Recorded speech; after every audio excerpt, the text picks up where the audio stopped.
একটি ছোট্ট কাঠি, কিন্তু তার ধোঁয়ায় হারিয়ে যেতে পারে গোটা জীবন। বলিউডের রূপালী পর্দার পেছনের কাহিনীগুলো অনেক সময় সিনেমার চেয়েও বেশি নাটকীয়। তারকারা যেমন হাজারো মানুষের অনুপ্রেরণা, তেমনি তাদের বদঅভ্যাসের গল্পও অনেকের জীবনে ছায়া। কিন্তু সব বদঅভ্যাসই কি গন্তব্য ধ্বংস? বলিউডের অনেকেই প্রমাণ করেছেন না, ইচ্ছাশক্তি থাকলে ফেরা যায় জীবনের পথে। এই প্রতিবেদনে থাকছে এমন কিছু তারকার গল্প যারা জীবনের এক পর্যায়ে ধূমপানের অভ্যাসে ডুবে গিয়েছিলেন, কিন্তু শেষ পর্যন্ত জয় করেছেন নিজেকে। এই গল্পগুলো শুধু তারকাদের নয়, বরং প্রতিটি মানুষকে আত্মজয় করতে শেখায়। শাহরুখ খান, যিনি একসময় দিনে ১০০টি পর্যন্ত সিগারেট খেতেন, চেইন স্মোকার হিসেবে তার পরিচিতি ছিল সর্বজনবিদিত। এমনকি বিদেশে গিয়ে নিয়মিত ফুসফুস পরিষ্কার করিয়ে আসতেন, এমনটাও শোনা যায়। কিন্তু বয়স বাড়ার সঙ্গে সঙ্গে যখন তার নিজের শ্বাস প্রশ্বাসের সমস্যা দেখা দিল, তখনই এলো উপলব্ধি। এক জন্মদিনে ঘোষণা দিলেন, এবার থেকে আর না, তামাক নয়, জীবন হোক উদযাপন। তামাক ছাড়ার পরও ফুসফুসের কিছু ক্ষতি থেকে গেছে, হার মানেননি। তার সিদ্ধান্ত অনেক ভক্তকেই ধূমপান ছাড়তে উদ্বুদ্ধ করেছে।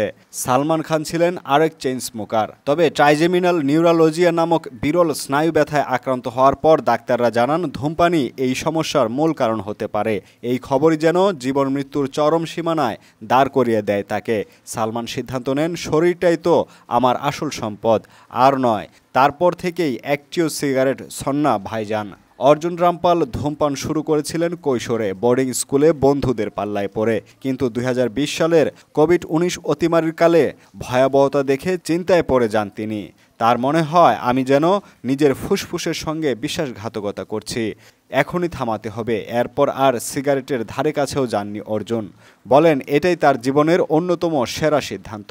কঙ্গনা সেন শর্মাও দীর্ঘ বছর সিগারেটের নেশায় ছিলেন, কিন্তু ২০১১ সালে যখন তার ছেলে হারুন জন্ম নেয়, তখন তিনি সিদ্ধান্ত নেন এই শিশুর ভবিষ্যতের জন্য তাকে বদলাতে হবে নিজেকে।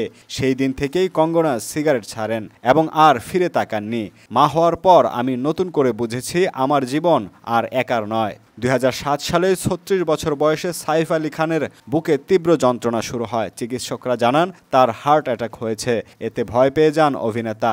সেই মুহূর্তে হাসপাতালের বিছানায় শুয়ে সিদ্ধান্ত নেয়, আর কোনোদিন ধূমপান করবেন না।